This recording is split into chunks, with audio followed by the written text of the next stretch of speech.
Like literally when welcome. Yeah, I'm so excited because when I started this channel over the weekend, I was like, you. When I found out that we need to get 50 subbies for us to be able to do a live, I was like, yo, 50. And then now I think we are on 150, and we only got this notification that the live thingy is now activated so we can go live. So I was so excited about that. And for those who know, you know me, I mean, I'm a big fan of lives because I don't believe in the thing is when you pre-record, you kind of at the back of your mind relax because you know that if you make any mistakes you're going to rectify, meaning that if you're going to be rectifying mistakes, then that means that it gives you more room to make more errors.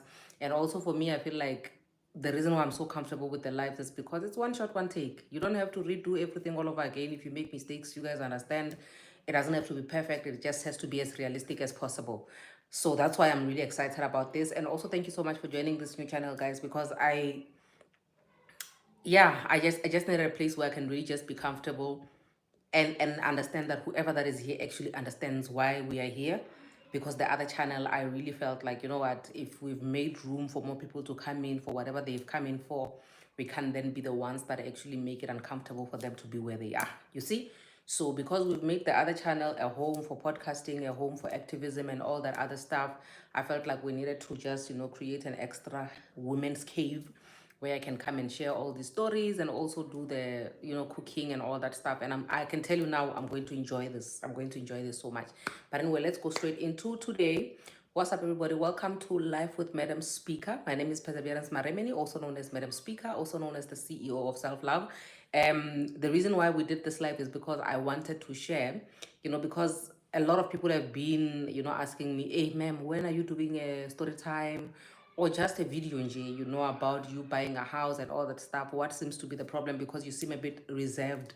And to be quite honest with you guys, I think even now it still has not yet sunk in that I've actually bought a house. 2025 has just been something else, nje. I don't even know what year this is, but yo, what a year. I don't even know, what God has done for me in 2025. Yeah, I can't even begin to even explain it. And the way God has humbled me this year, like it's something else. But anyway, Yo, yeah, I want to share a story. I have a feeling that this is going to be like more than just one part. And the reason for that is because I feel like the stories are long. And also, if this platform is just a home for us to do all of that, then I believe that we have all the time in the world to do as many parts as possible, as long as we have started. That's why we are here to start. And I want us to start from the part where I actually almost became homeless with my kids. For those who don't know what is going on here, so some 3 years ago, I actually shared a story when I started my channels, my YouTube channel, Madam Speaker, that I lost everything through divorce. Like literally, I had to start from scratch and everything and everything and everything. And the part which was very, very sensitive that I didn't share then was the part that I almost became homeless with my kids because it was just so sensitive, guys. And also with me, I feel like, I don't know, maybe it's because I'm too much of an apologist. I feel like I've already put my kids through so much and I don't have to necessarily put them through stuff that they don't have to go through stuff like that. So, um, yeah, so that part I never really shared about it. I never really, yeah, I don't remember sharing, not even in podcast episodes that I've done where I was a guest somewhere else. I don't remember sharing the part where I spoke about me almost becoming homeless with my kids. So for those who don't know about that part one, maybe you might go back to the other channel and watch part one. Or the actual way it all started, where I was sharing a story of how I lost my house in divorce. It was not just my house. It was literally everything, because I had to start afresh. And I just want to say that when I look at that part that I did, I still don't regret anything. I remember sometime last year when people were now coming for me and saying that because there was a picture of me and my ex-husband smiling together on my daughter's birthday sometime around this time last year. Um, People were saying that I want to get back together with this guy and whatever, what happened to all the things that I said he did to me and whatnot. And I just want to emphasize that I don't want to dwell too much on this guy. I feel like I don't have to do anything.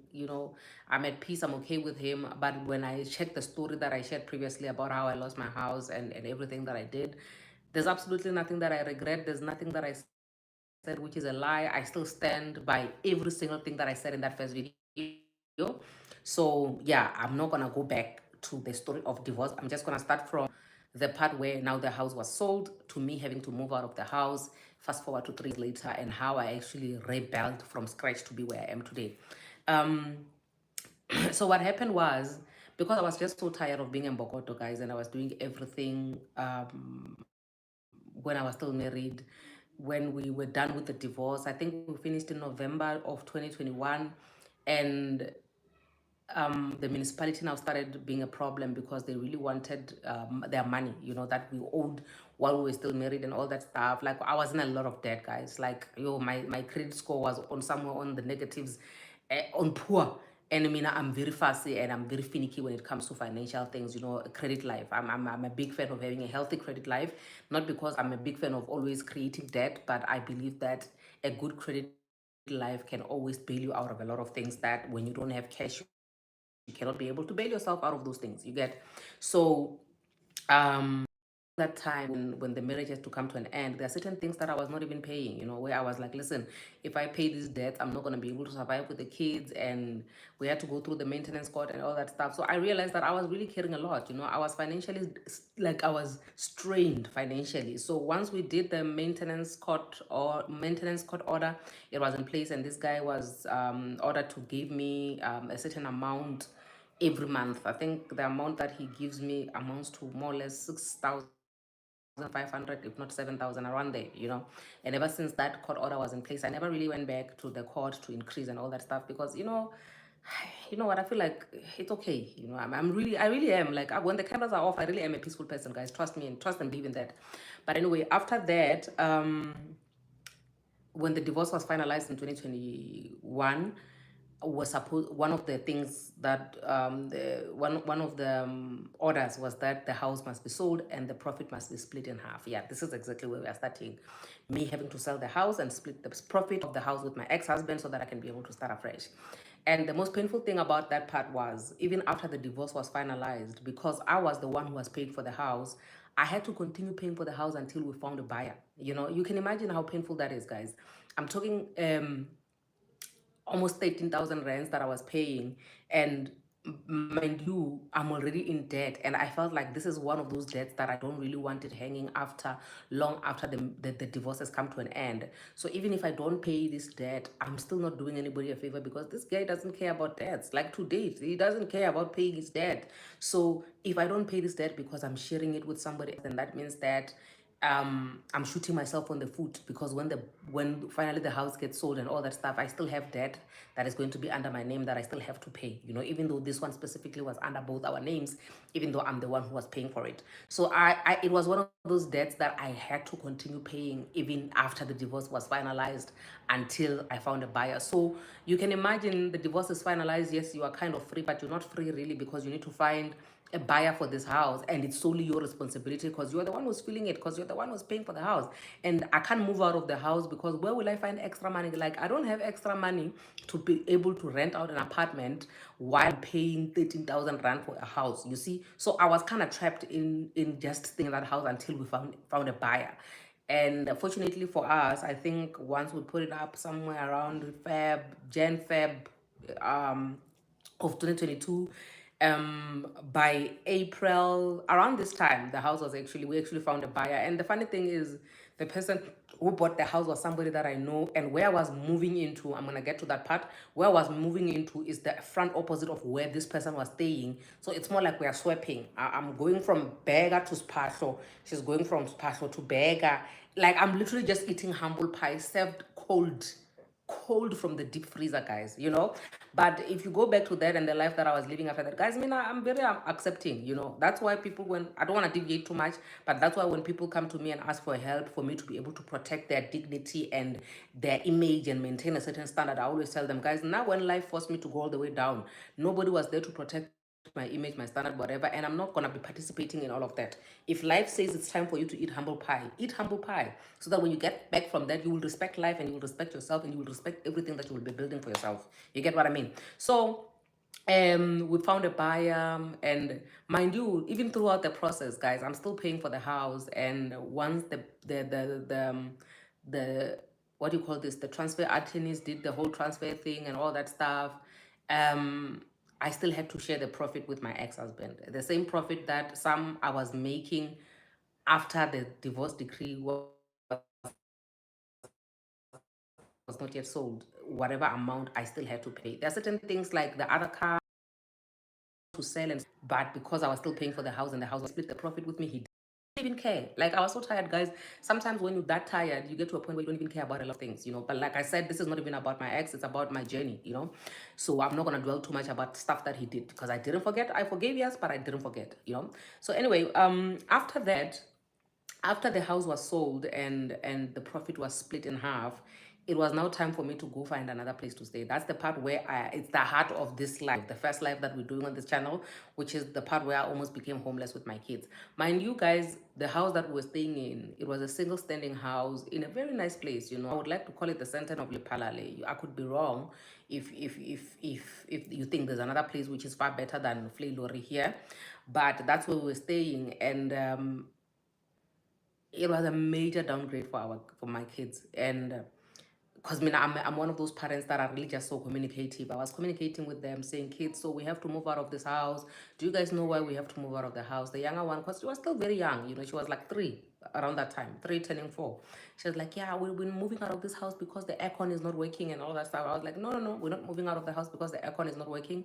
I need you guys to understand. You can always ask me later on, you know, because these questions, they keep coming up. Kids just ask random questions, and if you give them a platform to ask, they will always ask, you know, and that's a good thing. I encourage you having conversations with your kids, and not only when it's like a serious table sitting. Even when you're in the car, you're driving home, you're driving wherever, allow them to ask you whatever question that they want to ask you, even if it's sensitive, because it's going to help them, you know, in the future.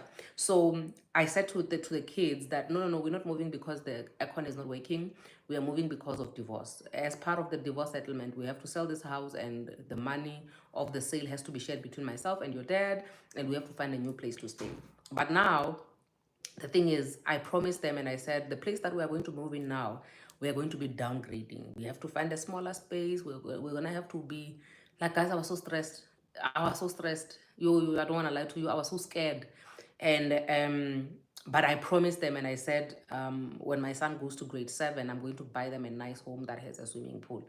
I'm one person that I don't like making promises that I can't keep, because yeah, I'd rather not make promises at all than make promises I can't keep. So when I made a promise, it was more like I made a commitment and I had to live by it all the time. And my son, Shem, he will remind you of the stuff that you said you will do.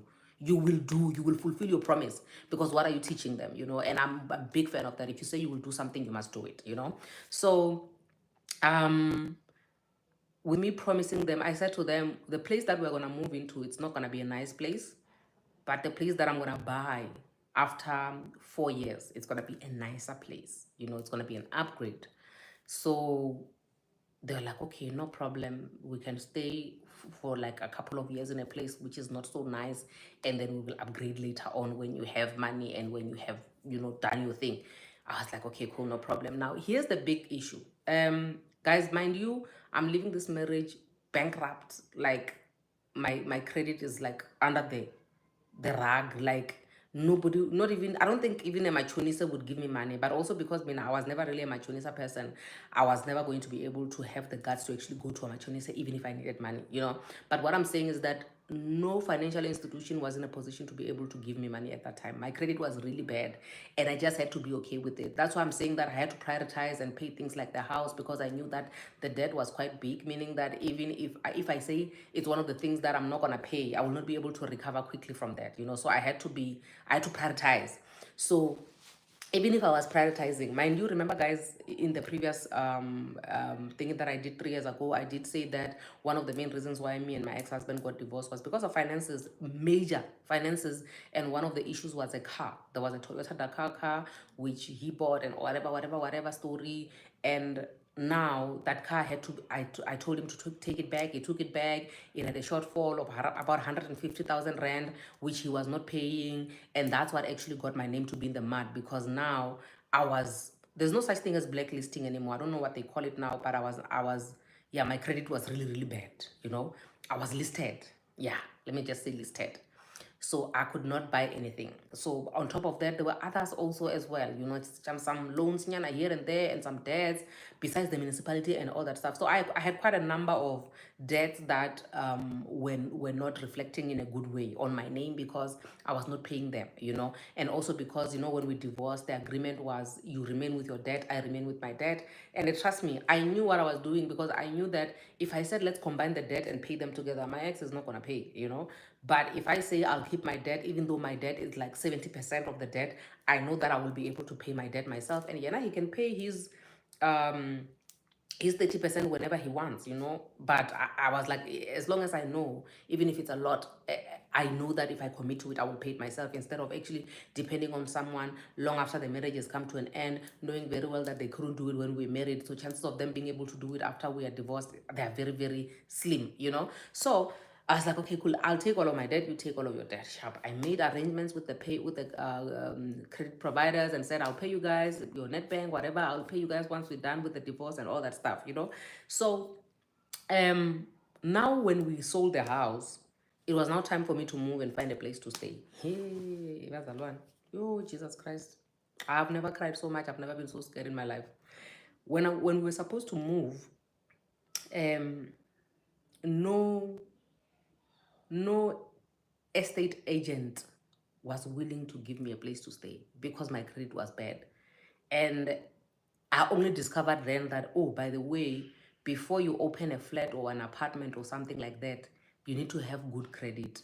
It seems like in the past, people would just open flats and open apartments and they rent them out without actually, doing credit check. But the shock of my life was me finding out that, by the way, they have to do a credit check.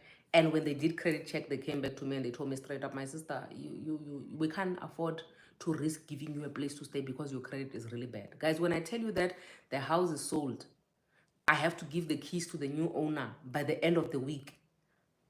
I cannot get a place to stay because my credit is bad. And these kids are looking at me and we are packing. We are packing. We don't know where we are going. Guys, the tears I cried. The tears I cried. I begged. And when you are doing something, and remember now I'm a very understanding person and I know processes and understand processes.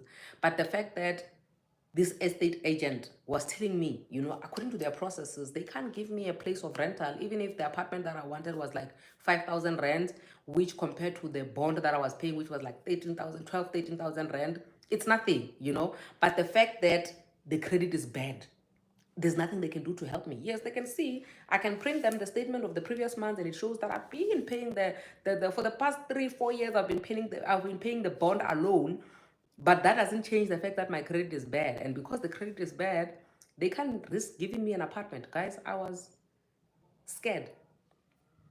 And I started speaking to friends. I think you guys know from my other channels and my other social media platforms, you'll see there are so many friends. I've got really, really good friends, that have turned into family actually. This friend of mine was like, listen, if push comes to shove, maybe we can give you a room. Like, guys, I'm telling you, moving out of a 4-bedroom house, single standing, everything electric, everything tile. Look, like that house, like it was everything to me. Having to share a small room because I had no place to go, or having to erect some cuckoo somewhere because I mean my credit is so bad that I can't even afford to rent. That's how bad it was. And I thought to myself, these are some of the things that we actually never really take into consideration when we allow ourselves or we watch ourselves sinking into debt. And I feel like that's lesson number one. Mind you, you have to always bear in mind that you keeping your credit clean, it's not only going to help you. I think I said this even in the beginning, that a good credit life is not only going to bail you out of having to create debt, but it's going to secure you, because now I was not trying to create a debt. I was trying to get a shelter, but I couldn't be given a shelter because my credit is bad. So it's always good practice for you to make sure that your credit is always good. Guys, please, if there's one thing you can learn from me, please be obsessed with a clean credit record. Be obsessed with having a healthy credit record, because it's going to bail you out of a lot of things in life, you know. So me realizing that no one is willing to give me a house to stay, a flat, an apartment, nothing. And guys, mind you, already I'm stressed. I don't know where I'm gonna put my things. I mean, I have proper furniture. I had an 8-seater long table. my couches are those double couches, but it's long, you know, and the space was enough. I had those big pots. I remember there was a video that I did. I'll try and find the video and repost it here on this channel, where I was making a joke and I say, if they can divorce you while you have pots this big, then you must know that you're not cut from the marriage material. I had everything, like everything. I was buying, you know. I had stock files aside where we were buying stuff, so I had everything, you know. And having to now downgrade and move into a smaller place, knowing very well that half of my things are not gonna fit in that apartment, I had to make peace with that. From making peace with that to making peace with the fact that I'm literally homeless. I'm technically homeless with my kids because nobody's going to give me a place to stay because I have a bad credit record. I started begging the estate agent. Like I said earlier on, that I'm begging the estate agent, knowing that processes must be followed, but because I'm desperate. That's why sometimes when people beg and they go an extra mile and they are very much unreasonable in their desperation, I understand because I know how it's like to be desperate.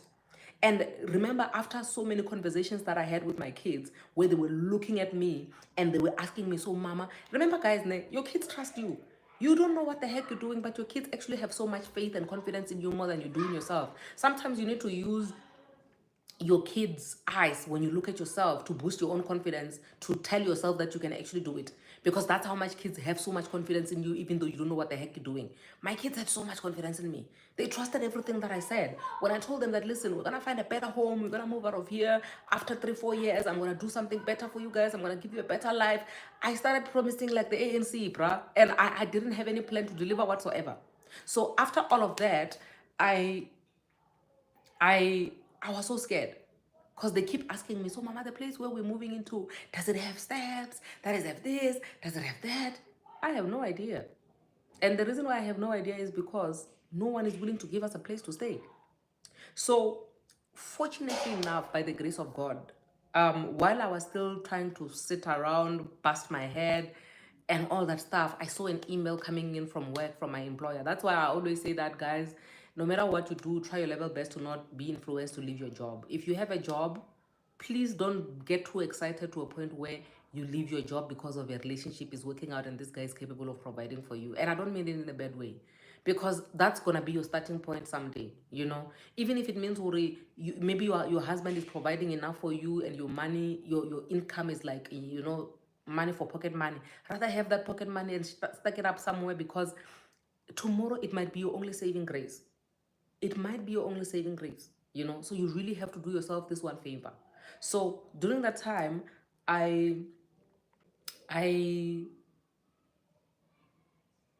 I remember receiving an email from work, you know, because when I looked at my life, the way that crumbled to the ground and I had lost everything, I thought to myself that the only thing that I kept on comforting myself with was the fact that I have my job and I have my side hustles, you know, even though they tried their level best to actually destroy that side hustle so that I have nothing, you know, try to disarm me.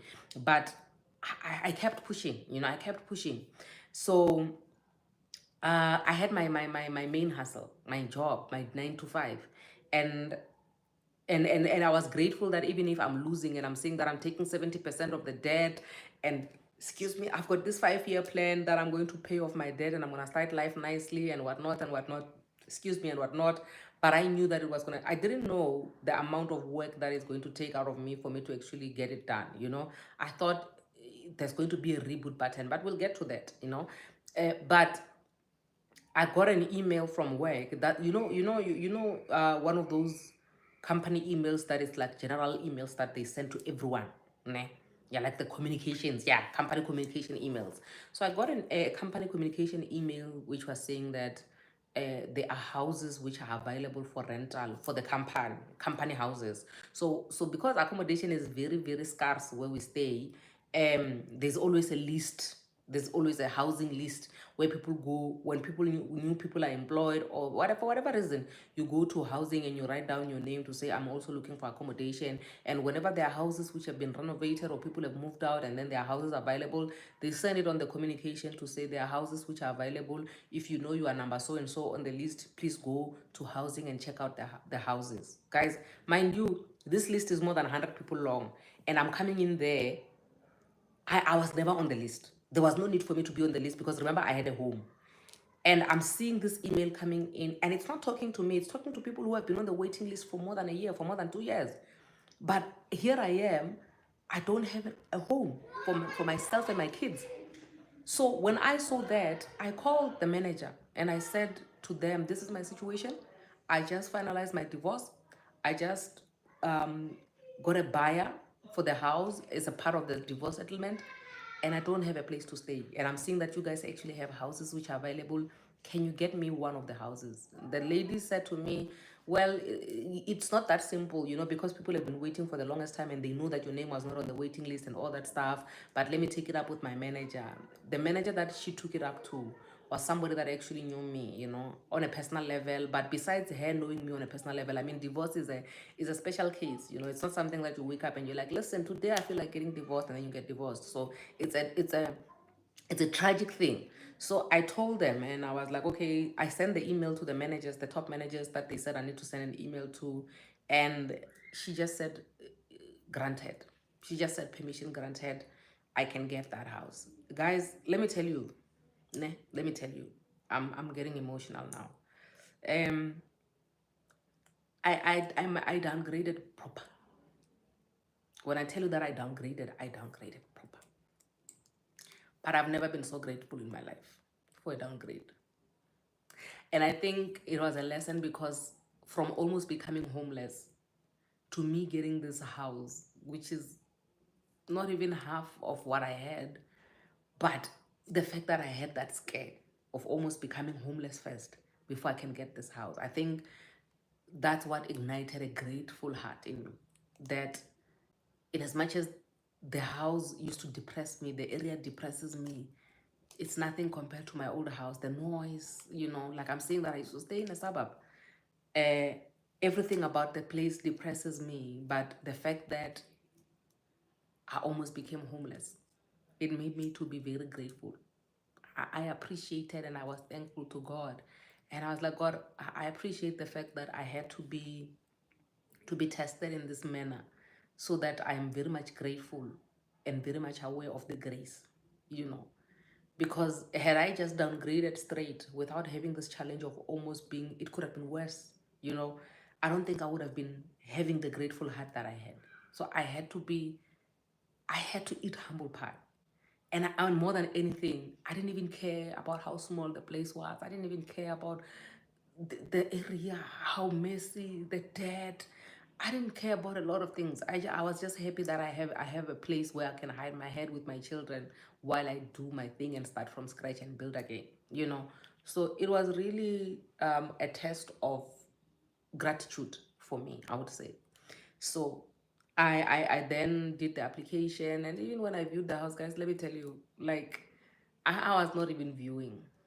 I didn't even care, because there was nothing that could please me in that house. There's nothing like, but compared to the fact that I almost became homeless, like, anything is better than nothing at this point. Like, half a loaf is better than no bread at this point. So I just took the house and I stayed there. And yo, everything around was just a trigger. I tried my level best to make the bedroom look good, the studio look good. Like, I tried my level best, but it was just not working. And also, because one thing, I think I spoke about this so many times before, that I'm a big fan of cooking, but this place used to trigger me so much, because I collect cutlery, guys. I collect, what do you call this? I collect kitchen stuff. Like, that's my, those who know me from way back, me and recipes. It has always been me posting recipes on a daily. It has always been me cooking. It has always me vlogging, sewing clothes and this and that. That's just me. But I couldn't do any of that in this space. Everything just depresses me. When I think about cooking, everything is just a trigger. The cupboards are falling. Yo, Bazalwan.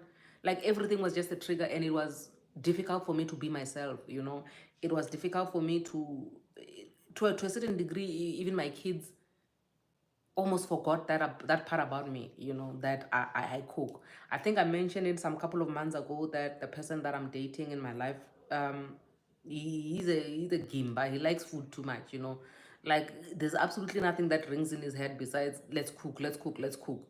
And me having to cook like that, and also having to move into the new home and cook, my kids seeing me cook like that, and me seeing my child saying, oh mama, I remember you used to make something like this before. Some I can't even remember recipes anymore, guys. I can't even make a mere omelette anymore, because that's how much a long time ago I've stopped cooking, because everything was just a trigger. I would just cook because people must eat, you know. So it's still another level of traumas that have been unlocked that I have to be healing, you know, from here going forward. But yeah, I just thank God that everything is falling in place, in the sense that I'm able to tap back into things that I used to love without crying about them, without complaining about them, you know. But anyway, after me staying in the house, and I worked, guys. I worked very hard on my credit life. I think today's video, I need to emphasize on the credit life, because remember, the thing that almost made me homeless was the fact that I didn't have a good credit life because of the divorce. Because when I was married, I was financially abused. So when I left, the first thing that I needed to clear more than anything, I had to get my credit record from one of the credit bureaus, and start working on cleaning them up one by one. Guys, when I tell you that that's my area of expertise, like I specialize in cleaning debts. When I tell you that my credit life is cleaner than my house, I am not kidding. That's how obsessed I am with credit. And it's so funny how you would always end up with someone who is the opposite of that. Like, how the heck did I end up getting married to this guy who doesn't give a damn about a good credit life, whom whenever you are working towards something, he's just doing the opposite. But anyway, that's that. When I had to do that by myself, for myself, I realized that it was easy, you know. Unfortunately, from the previous video, the one that I did 3 years ago about how I lost my house, I did mention that I didn't even have a car. My dad had borrowed me his Ford Focus that didn't even have wipers.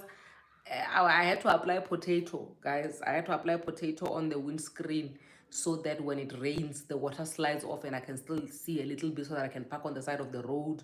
The window doesn't open, the wipers don't work. But I think for a good year and a half, I drove that car and I did not complain. Mind you, we are talking about somebody that from high school, from high school, guys, I went straight to work. Before I could even start falling pregnant and doing whatever, I was already having a car. You understand? Like, I cannot really say I know struggle life. I don't know struggle. The first time I actually endured an experience and encountered struggle was when I was getting divorced. That was my first version of rock bottom. Before that, I didn't know rock bottom. You know, so imagine from someone that um I don't know much about struggle. My first car was an Audi A3, and it was drivable. It was okay. The next thing, because of divorce, I'm driving this Ford Focus. It's getting stuck every 2 minutes. I must know. I know intestines of the cars now, guys. I know a car has got two pumps. I didn't even know that. There's a petrol pump and a turbo something pump. Guys, like, hey, guys, I saw miracles. Yo, yeah, lenyalo. Yeah, ne. But anyway, after all of that, ne, the first thing obviously that I needed to get a car. I needed to get a nice, comfortable car so that I can go from point A to point B and still be safe and all that stuff. So I had to take my credit life and start working on clearing the debts. Ne? So the little money that would come from here and there, from the what do you call this thing, from the settlement, from buying the house, because remember, the house was not we didn't own it for long. So even the money that we got, I don't think it was even more than 50,000. Imagine, I had been paying 12, 13,000 for that long, and I didn't even get 50,000. Oh, guys, it was painful, Shem. I don't want to lie to you. Now, when I think about it, I can't believe. I feel sorry for that girl, even though I feel like that girl is not me anymore, you know.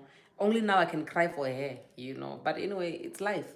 So I started clearing my debt one by one, and then submitting all the settlement letters, you know, and then they would clear my debt, then they would clear them. Fortunately, I have a sister who works at the bank. I have got a friend who works at the bank. So they kind of made me, slim to understand how there are certain debts that I've always had, and I will never um, get rid of them because they don't affect me in any way. First, I've got a credit card from Standard Bank.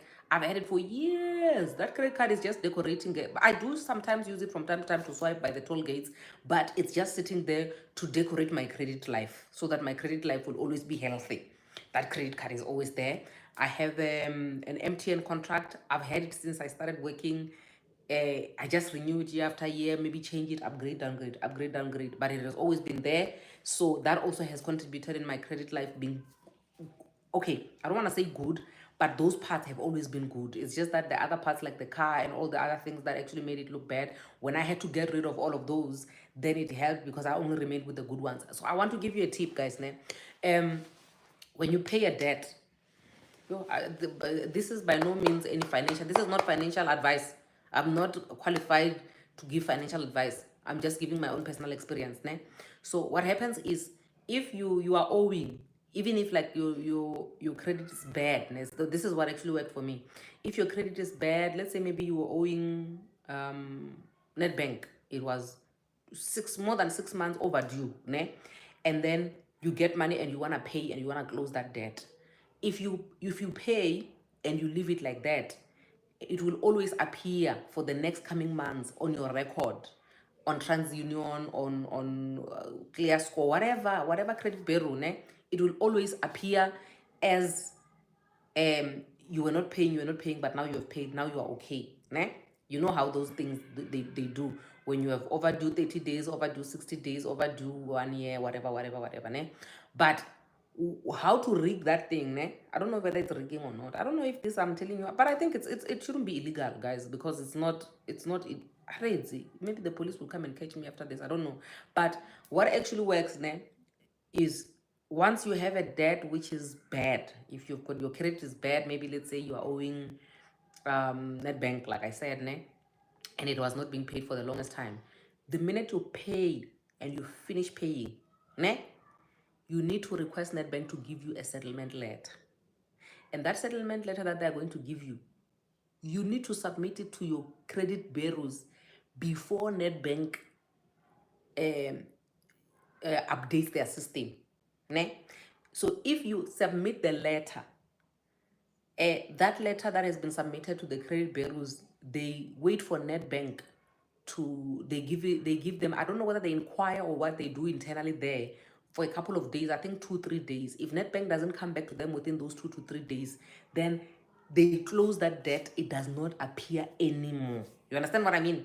Unlike when you have paid for the debt and you didn't submit a settlement letter to your credit bureau, and then even after a year, it still appears Orukana you once owed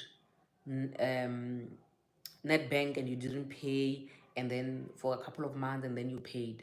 So that's how it works. If you pay and you submit a settlement letter, chances are the credit providers are going to take longer to respond to your credit bureaus. So the credit bureaus then will submit that letter, and then they completely wipe it from the system. So there's no record anymore of you owing that. So if now that is out of the record, then that means that your credit, ne? Okay, maybe one day I must do a separate live about this one, guys, ne? Maybe I must do a separate story on how to clean your credit score. Yeah, so that quickly, ne? And then when it updates without that one that you were badly paying, because now you submitted a letter and now it's gone. Ne? Okay, sharp. If you want me to, yes, just say it in the comment section. If you want me to maybe do a separate video on credit and how to build a credit life, obviously I will probably just get someone who is in the financial institution, then they can come and support us so that we don't get into trouble for giving financial advice when we are not financial advisors, ne? But anyway, yeah, that worked for me also. That I was on a mission to submit settlement letters from everyone, that whenever I pay you in full, give me a settlement letter. I submit it to the credit bureaus, give me a settlement letter.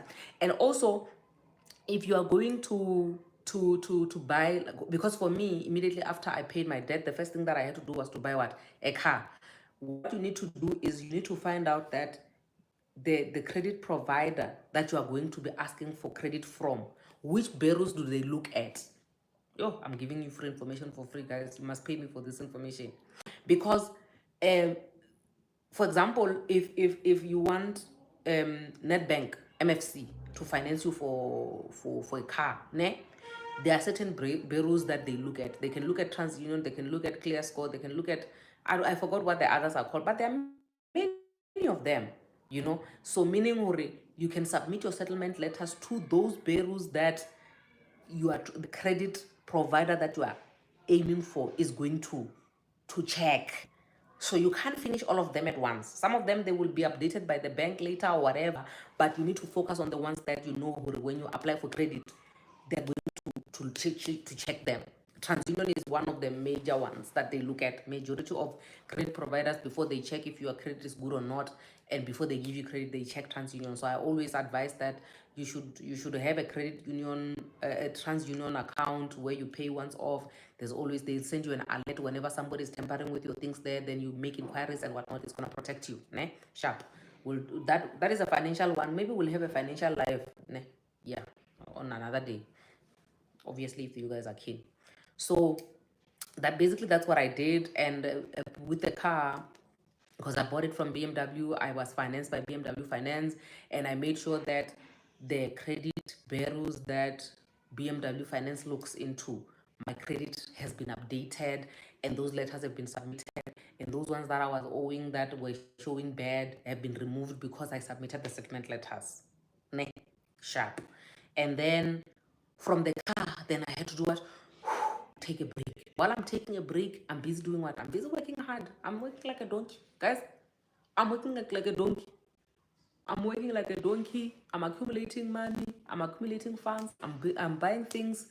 I even had a stand in the villages. I'm like, okay, another thing with me is I was not sure which area I was supposed to buy the house now, because I knew I needed to buy a house in the next 4 years, but I didn't know where I was going to buy the house. But I had to really calm down about it, because I didn't want to buy out of anger, out of, yeah, I just want to leave this place, my angst, his family. No, no, no. I needed to be sure that I had to be very intentional about it, and I had to put the well-being of the kids had to come first.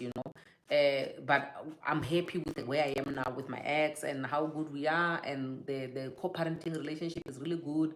They can't rule him, and I don't know about it. They can't rule me, and he doesn't know about it. So they know what it's the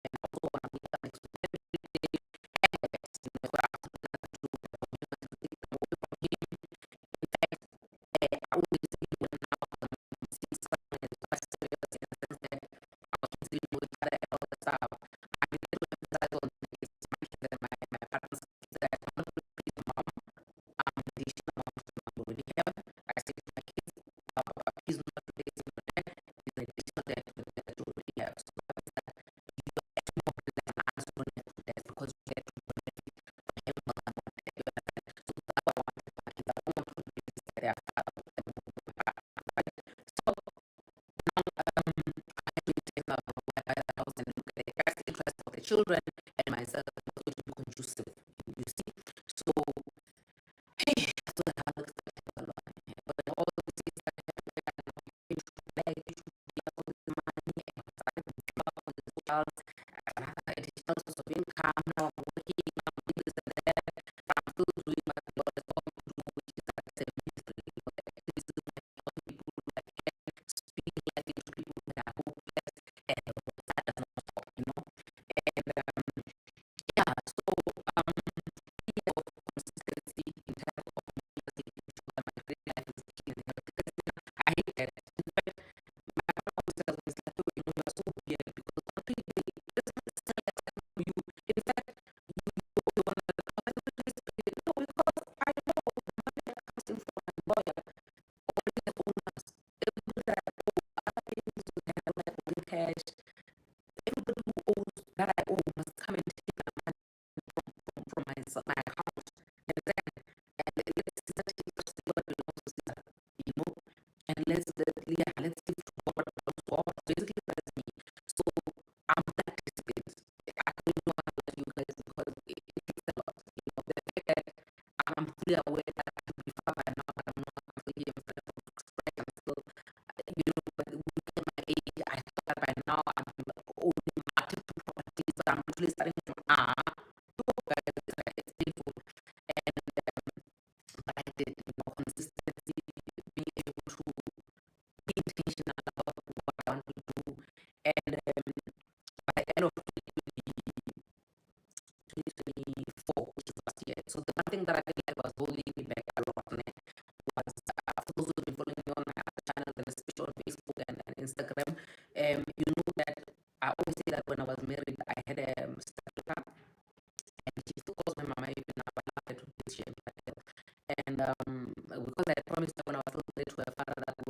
she goes to matric, I'm gonna make her a matric dance dress, and I will make sure that her matric dance is a dream come true. So when the matric dance came, I did everything for her. I made sure her hair is on point, makeup is on point, dress is on point, photo shoot is on point, like everything is on point for her.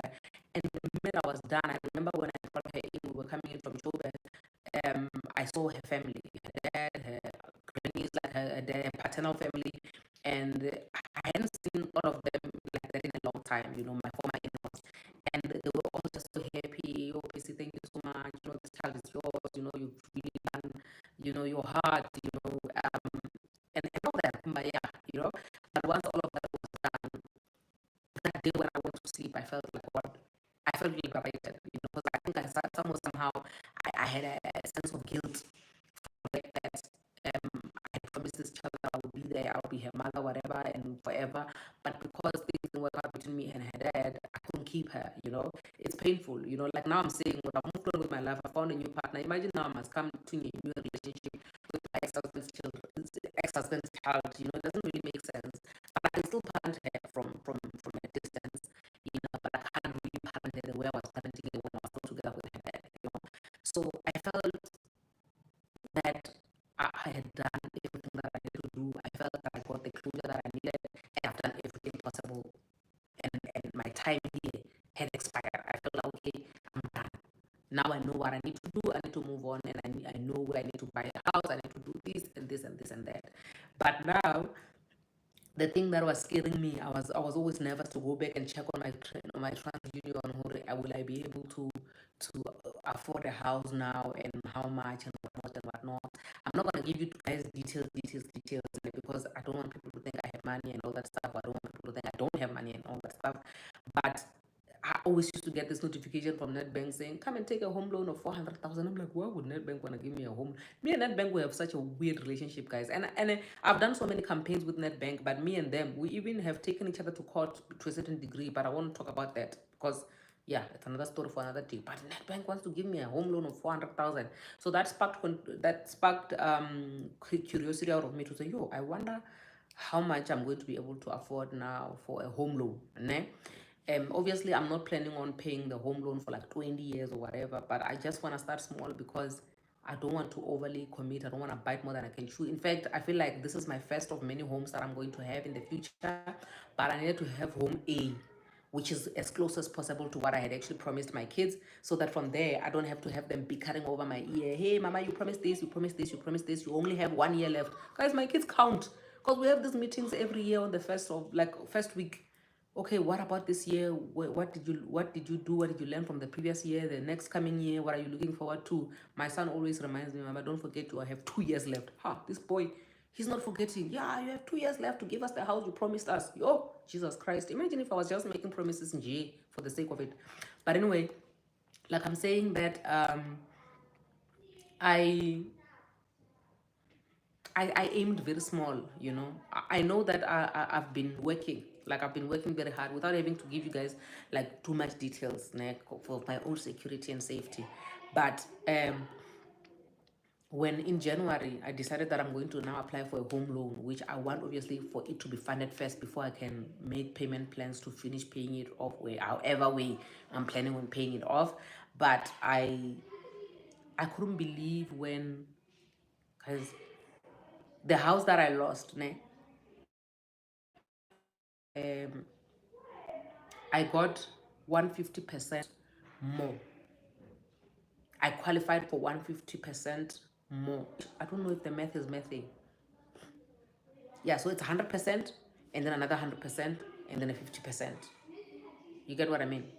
Almost triple the previous house that I lost is what I was in a position to be able to buy for this new house. But obviously, me being me and me being scared of debt and me being able to, I don't have to prove anything to anyone. I'm not trying to prove a point. I'm not trying to show off and show people, listen, look at me now, look at me now. I obviously came back and I was like, listen, this is what I can afford. This is what I'm comfortable with. A nice yana double-story house, which is not going to kill me while I'm figuring my things out, is what I need, and that's exactly what I got, you know. So throughout from the beginning of the year, the people that were helping me, what do you call this? The agents that were helping me, they didn't know. You know, Minamus, guys, those who have met me in person, apparently, I know that on the camera I look very big and I look very old. Like you'll think I'm 50 years old. Until you meet me in person, I look like a child in real life. Like if you've ever met me in real life, you can confirm me in the comment section.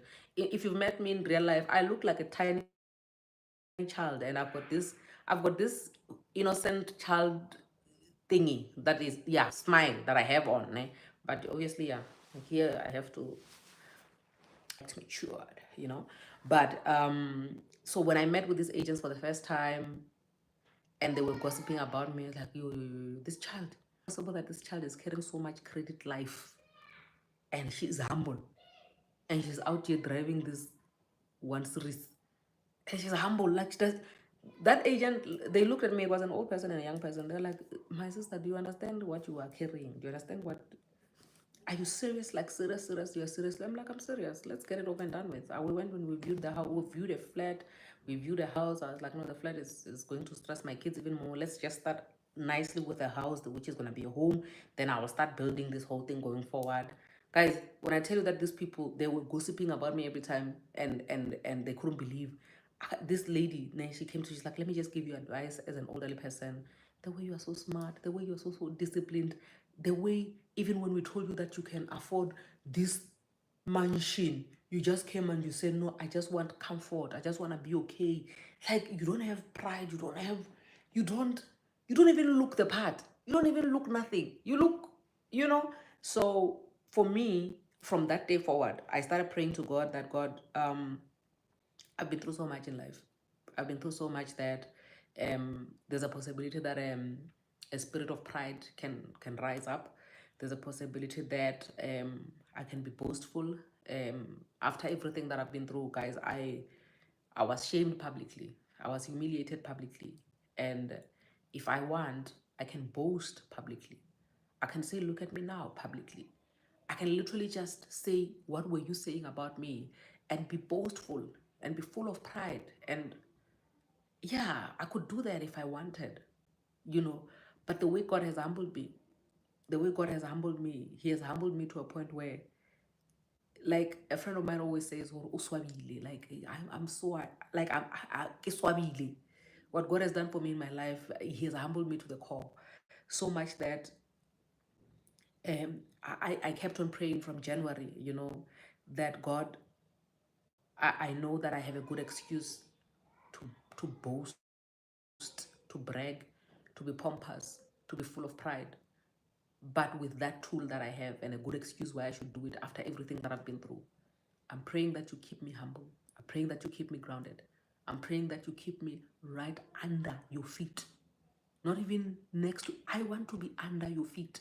And because of that prayer, that's one of the reasons why it has been difficult for me to even, I get happy. Like, guys, I don't know, like if you know me, guys, when I was busy getting divorced, I was doing videos like, nice life wants to follow me everywhere I go. I try to duck it, but nice life, you're again now, I'm your friend. That was me when life was dribbling me. Where I am now, I'm so humbled that I feel like even when I'm sitting here, I can't talk about God and sit like this, because that's how much God has humbled me. And the hardships of it all is that you get triggers along the way. You get triggers along the way. You get reminded that you would be far by now, because when you hit rock bottom and people are laughing, people are looking at you, you still have to get up from that. You still have to tinter the dust and you dust yourself off and you keep going. And many people never come back from that. Many people never rise from that. But being able to rise, being able to say, I'm going to fight again, and having that stubbornness, you know, and still be humble and understand that you have to walk this journey publicly. You are going to be shamed publicly. You're going to fall on the ground publicly. You're going to resurrect publicly. You're going to have people throwing stones at you publicly. And God is going to rise you up way above where you were publicly. And out of all of these things, the only thing that you need is to pray for the heart of humbleness, that you never be pompous, that even God, even no matter how much God blesses you, even when people said they laughed at you, they threw stones at you, they did this and that, you have every excuse and every reason to be pompous, to say, look at me now, but don't. Because hey, where you've been, not everybody has been there. You've been down and out. You know how it's like to only depend on God and understand that even tomorrow when I wake up, my next meal, my next plan is not going to be coming because I have connections. It's coming because God. I've been so desperate. Desperate to a point where I understand that nobody else out there is going to help me. Only God will come through for me. I can be crazy as much as I want. I can be fun, jokes, and everything. But when it comes to God, yo guys, I've seen God. I've seen God. But anyway, I think that's all that we have the time for today. The part of me just getting my house and the processes, and I don't know, as time goes by, me obviously reading the comments and seeing what you guys have to say. I think maybe the next part will then depend on that, on the comments that you guys are going to leave here. Yeah, so but I look forward to all the nice times that we're going to be having here, the heart to hearts that we're going to be having here.